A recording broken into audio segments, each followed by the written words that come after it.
Today I'm going to show you some wonderful flowers that you can use for your next spring event.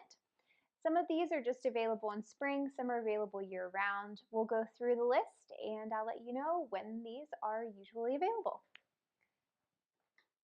One of my favorites and a staple that I like to use in my events is called the White Majolica Spray Rose. I love this because it easily transitions from blush to cream, and a lot of times within the bunch you'll have a variation of those shades. So if you're working with a bride that loves blush, this is a great option for a flower for her. If you need a spray rose that is a true white, you might want to look at something like Princess or Snow Roses.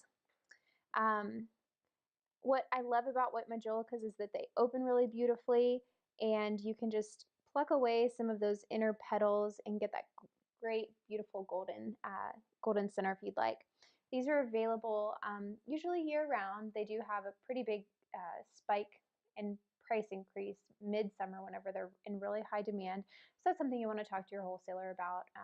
And maybe that's something that will affect you in your area. Maybe it's not, but that's something that I've run into. So that's the white majolica spray. These are combo roses. They're a really unique color and I love them. There's also a rose called Camel that might be a great substitute if your wholesaler isn't able to get combo roses. I love these. As they open, they're really beautiful and a unique color that transitions well between a lot of different palettes. So this is kind of one of my staple flowers as well. The last rose, well, we have two more here. This one that we're working with today is called the Amnesia Rose. It's a little bit lavender, a little bit dusty pink, has some green tones in here, so it's really great if you're working with a muted palette. And then another one that I think pairs so beautifully with white majolicas and also a quicksand rose is this champagne rose. How beautiful is that? They have a lower petal count, so they open wide, and it's one of my absolute favorite roses. This is a standard rose. Every rose that you've seen here is a standard rose, so they come with that standard rose price tag, which is great. This is Spiraea, and one of my favorite greens. It's great to grow in your yard if you have the space.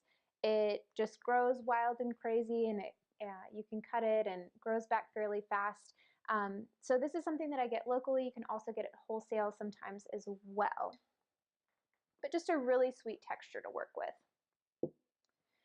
This is Purple Feather Acacia, and it does have a tendency, and this is a little bit to wilt at the end. So make sure that you always have this in a good water source. This is kind of what it looks like when it first arrives, but once this takes up some water and is really well hydrated, you know, this will perk back up a little bit. But the color variance in it is really interesting and great. It kind of goes from like a silvery tone, like that would pair well with seeded eucalyptus, and it has this dark foliage, of course. And then some of it is actually kind of has like a little bit of a yellow undertone in it. So I think this is a really interesting foliage to use in projects.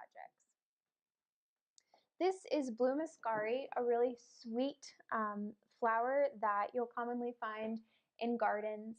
Maybe your mom or grandma has grown it or something. This is something that I really love and think of as a springtime thing. If you are getting this locally, a little trick, or you're growing it in your garden, down towards the base, if you just pull as opposed to clipping it, you can get a little bit of a longer stem for these, since these are something that have a very short stem.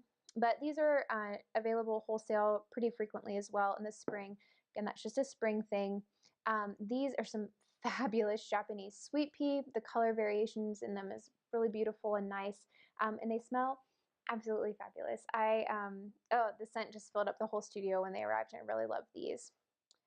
This is called Fritillaria, and one of my very favorites. It comes in several different varieties. So this is just one variety of Fritillaria. Here's another variety, and they do have a little bit of an unpleasant scent, but it's not to the extent that it would bother me, but it definitely is a difference between the sweet peas and the Fritillaria as far as how they smell.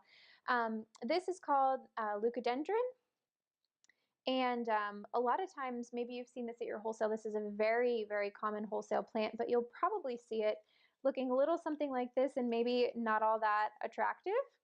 But you'll see, and if you read a little bit on our blog about reflexing flowers, you can just gently coax those to flip inside out, and you have a really interesting flower to work with. And check out the color variation on the inside. This variety is called Safari Sunset. And I think it's great substitution for brides who might like the look of a magnolia if they're open to color. This is direction that reminds me of that shape and the center and everything. These are viburnum berries, very beautiful, and some of them almost look iridescent in color. These are available locally and also through wholesale. This is ranunculus, one of the smaller varieties, and then here you have some of the beautiful hybrid Japanese ranunculus that in some cases are as big as a peony or a large face flower. So those are two varieties of ranunculus that are available in the spring. This is an antique carnation. I really love the color variations in here. And again, if they come to you in their clothes, you can just gently coax them open. I think these are really, really lovely flower. Here we have some anemones. These love it in the chill and in the cold. That's something that you'll find in the winter as well as the spring.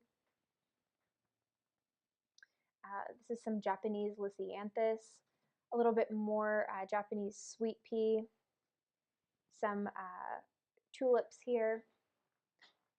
This is passion vine. We have a little bit of jasmine vine. It's normally blooming around this time of year. You'll get it with the buds, but you can get it a lot of times year round, just the foliage. Here we have some olive. This is a really sturdy foliage, holds really well. And then last but not least, my very favorite flower, and something that a lot of people have commented, oh, this is always in your arrangement. It's my very favorite. I have this beautiful foxglove. So it's one of my favorite flowers, and I grow a lot of it here in the garden. This is coming in wholesale, but that is another great flower. So that, in my garden, it blooms from summer the whole way through fall, and the more you cut it, the more it pops up and keeps producing. So those are just a few flowers that I wanted to share with you today. And I hope that you enjoyed it and that it inspires you to create more beautiful things for your brides.